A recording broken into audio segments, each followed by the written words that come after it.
We've now got a very interesting discussion starting with money laundering, Rishi. So it's as the name suggests when I think about it. Just think about your washing machine and what it does. It launders the clothes, right? It takes the dirty clothes and it makes it clean. So that's my simple understanding. It's the movement and the concealing of the illegal nature of some kind of funds and concealing that nature of where it's coming from. Some place that's illegal is either drug trafficking or extortion or, I don't know, insider trading. And it's taking that money, placing it into the financial system and what they call placement, and then layering that money, so distancing it away from its illegal place, and then integrating it and making it look clean and integrated into the normal financial world and financial transactions. At the end of the day, the criminal gets back and takes that dirty money and makes it clean, and he gets back that money. So it lands up back in the hands of the criminal, either in the form of some kind of assets, car, house, whatever, large jewelry piece of item. But at the end of the day, it's money that's come from a bad, illegal source, and it has been concealed and transformed either through, complex structures of trusts and, shelf companies, where it's then integrated into the system, and it then becomes clean money, and that's the process of money laundering. Don't think that money laundering deals with large sums of money only. Okay, big sums of money get broken down into units of 200 rands and get laundered 200 rand at a time. The amount of organization that sometimes sits behind the laundering of money is beyond comprehension, way beyond. The guys are clever, they have access to computer technology, AI, and they use all of those ruthlessly. They're actually called Smurfs. If you think of the Smurfs, the good old Smurfs, there's so many of them and they can get to work. A practical example that I always think about when I think about money laundering is if you get a drug dealer with a few smallish trades getting cash, then saving up some to buy a car below the threshold, purchasing a second-hand car, and that is illegal money transferred into an asset which, if it's later sold, it appears that it's a sale of a car, and so you can launder money in many different respects. But that is more or less one of the practical examples I can think about. And quite often linked to tax evasion. Exactly. And important to remember, it's a crime on top of a crime. So money derived from a criminal activity, washing it, laundering it is another illegal activity. So it's a crime on top of a crime. Yeah, so Chris, let's take that a step further and we talk about funding terrorism, financing terrorism. Yes, that's a tricky one, and thanks for passing that particular ball to me. The definition is very hard to read and very hard to understand of exactly what is required in terms of reporting under the FICA relating to terror financing. So there are, of course, many ways in which terrorism can be financed. The one that stands out in terms of our definition here is if any property, which is not just fixed property, but any property, which I presume would include money and funds, if you are, as an accountable institution, aware of or in charge of any property, i.e. an investment or a home or something like that, that you suspect might be used as a springboard or a platform for future terrorist activities, you have an obligation to report. Okay.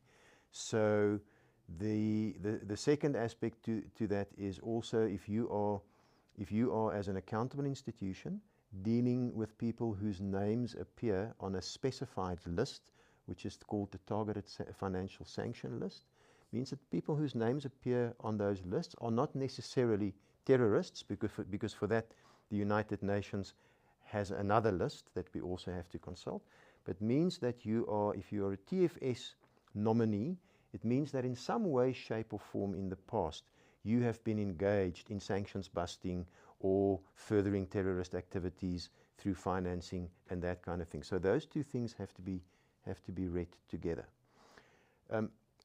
It's unclear to me, and I've been in this FICA terrain since 2002, it is still unclear to me at some points exactly when such a report might be necessary or not. So my attitude is simply this: if it looks like terror financing, if it smells like it, and if it tastes like it, then please report it. The risks of being charged for failure to report are simply too great. We mentioned it in the beginning. You could be charged criminally under FICA for failing to make a report, and for this particular offence, the penalty could be up to 100 million rand, or I think 15 years imprisonment. But you're going to get charged under Poctatara as an accomplice to terrorist activities. Then you go to prison for life. And if you're an organization, the fine could be as high as 1 billion rand. So rather just report it. Take the 10 minutes it's going to take and make the report. Also, lastly, just important to remember that you don't have to investigate it or anything. What you have to report is not the fact. You report your suspicion. Okay, so that protects you. And of course, if you make such a report, that's no one's business. That report is made in absolute confidentiality. Okay, so. Chris, you mentioned during a previous discussion that there are examples of funding terrorism, etc. You highlighted the family that actually used money.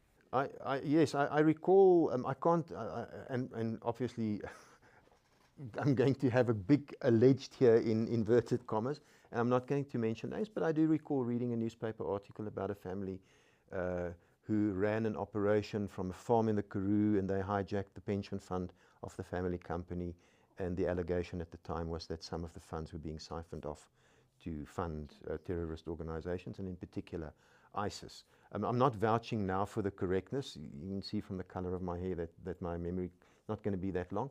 But the point of your question is that it would be folly to assume that no one in South Africa is engaged in that kind of thing, so we could comfortably leave it to one side. You can't. Yeah, and Anton, I think that's important because the example there is that the funds could have originally been legal. So it could have been a legal pension fund money that's now going to an illegal activity. In money laundering, it's generally an illegal source of the funds. That's, the crime upon the crime, as Cameron mentioned. Very good point, very good point.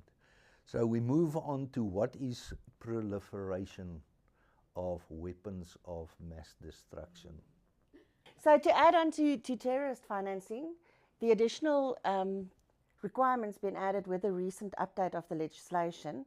So if you suspect someone of proliferation financing of weapons of mass destruction, that also has to report it. In the same way, again, only the suspicion has to be reported. Yeah, and one can imagine that, sometimes you have to actually think, what is weapons of mass destruction? Because these things don't roll off our tongue every day. But if we think of what that does, it causes major harm, and it can be international, it can be anywhere in the world, but any kind of nuclear, chemical, weapons cause mass destruction. So any kind of funding towards that would be something harmful, and any kind of suspicion that those funds originate for that purpose, should be reported. Yeah, and we also see direct influence or direct attention being paid to this new thing, then if you want to call it that, by the FIC in the publication, in one of the public compliance communications, I can't recall which number, of a list of higher risk industries and sectors of industry. And that list is compiled specifically with proliferation financing in mind. So you have, and as an accountable institution, as part of your due diligence process, you have to be able to demonstrate that you recognize the increased risk in dealing with some of those. And we say that here because it's public knowledge, it's in the PCC. So courier companies, armaments companies, chemical manufacturers, all of those. You can see the lines. Accredited to actually deal in those control goods are automatically then a higher risk if you're doing any kind of... Because, of course, there are people that are authorized to deal in those kind of goods. And if they are authorized to deal in those goods, then they definitely present a higher risk if they are now coming to purchase a vehicle or a piece of. So if you do customer due diligence with a client, you sit and you've got a list of about 16 different industries or sectors, and you say, take a deep breath and you say, are you one of these? And you run through them, and then at the end, none of the above. Thank goodness, you know, move on. So Yeah. Very interesting discussion. Thank you. I think it was very helpful to understand what money laundering is. Financing of terrorism is real. And then, of course, also financing of the weapons of mass destruction is all part of today's world. So thank you very much. That clarifies it, simply explained, and very valuable. Thank you.